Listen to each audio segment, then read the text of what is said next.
আজকের রেসিপিতে অল্প তেলে কিভাবে মুসমুসে বেগুন ভাজা করা যায় সেটাই শেয়ার করব আপনাদের সঙ্গে। আশা করছি আপনাদের ভালো লাগবে। আসসালামু আলাইকুম, আমি শিল্পীস কুকিং অ্যান্ড ব্লগ থেকে সবাইকে স্বাগত জানাই।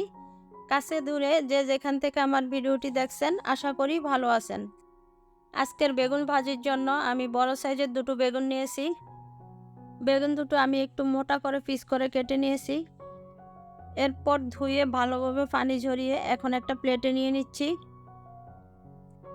বেগুনগুলো তেলে ভাজার পর যেহেতু অনেকটাই পাতলা হয়ে যাবে, তাই একটু মোটা করেই কেটে নিতে হবে। এখন দিয়ে দিচ্ছি 1 চা চামচ পরিমাণ হলুদের গুঁড়া। আর আমি হলুদের গুঁড়া প্রত্যেকটা বেগুনের পিসের উপরে দিয়ে দিচ্ছি, যাতে সুন্দরভাবে মাখানো যায়, প্রত্যেকটা বেগুনের গায়ে পড়ে। আর এখন দিয়ে দিচ্ছি 1 চা চামচ মরিচের গুঁড়া। সেমভাবে মরিচের গুঁড়োটাও আমি প্রত্যেকটা বেগুনের পিসের উপর দিয়ে দিচ্ছি।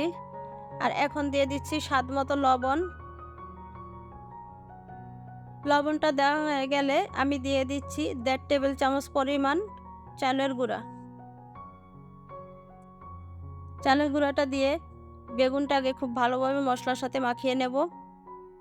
আর এই চালের গুঁড়াটা দেওয়ার কারণেই বেগুন ভাজাটা খুব মুসমুসে হয়, অনেকটা সময় ধরে বেগুন ভাজা মুসমুসে থাকে, আর তেলটাও পরিমাণে অনেক কম লাগে।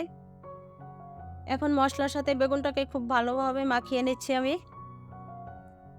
বেগুনের প্রত্যেকটা পিসে হলুদের গুঁড়া, মরিচের গুঁড়া, লবণ এবং চালের গুঁড়া খুব ভালোভাবে আমি লাগিয়ে নিচ্ছি।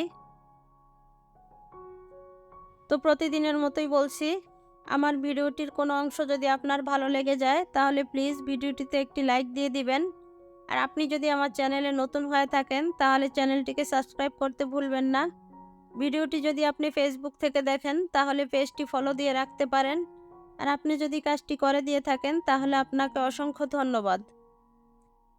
তো এই তো আমি প্রত্যেকটা বেগুনের পিসে খুব ভালোভাবে মশলা মাখিয়ে নিয়েছি।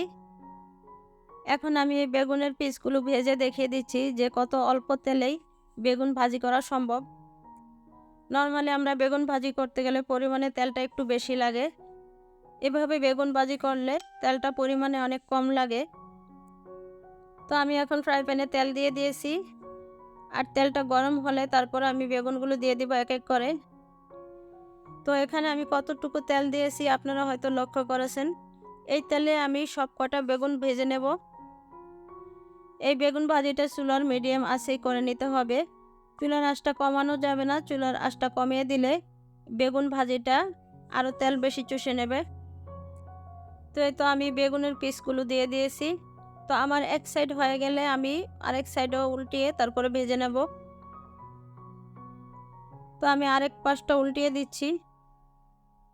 বাড়তি কোনো মশলা ছাড়াই এই বেগুন ভাজিটা খেতে খুবই মজা হয়।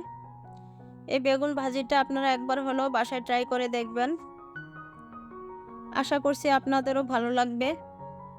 তো এই তো আমি বেগুনের দুপাশটাই খুব ভালোভাবে ভেজে নিয়েছি। আর এখন আমি বেগুনগুলোকে একটা প্লেটে উঠিয়ে নিচ্ছি। এগুলো উঠিয়ে আমি পরবর্তী ব্যাচটা এই তেলেই ভেজে নেব, নতুন করে আমি আর কোনো তেল দেব না। তো এই তো আমি এক এক করে প্রত্যেকটা বেগুনের পিস উঠিয়ে নিচ্ছি। তো সেমভাবেই আমি বাকি বেগুনের পিসগুলো ভেজে নেব। তো এই যে পরবর্তী ব্যাচটাও আমার হয়ে গেছে। শুধুমাত্র চালের গুঁড়া অ্যাড করার কারণেই এই বেগুন ভাজিটা এত অল্প তেলে করা সম্ভব হয়েছে। আশা করছি আজকের এই সিম্পল রেসিপিটা আপনাদের ভালো লাগবে।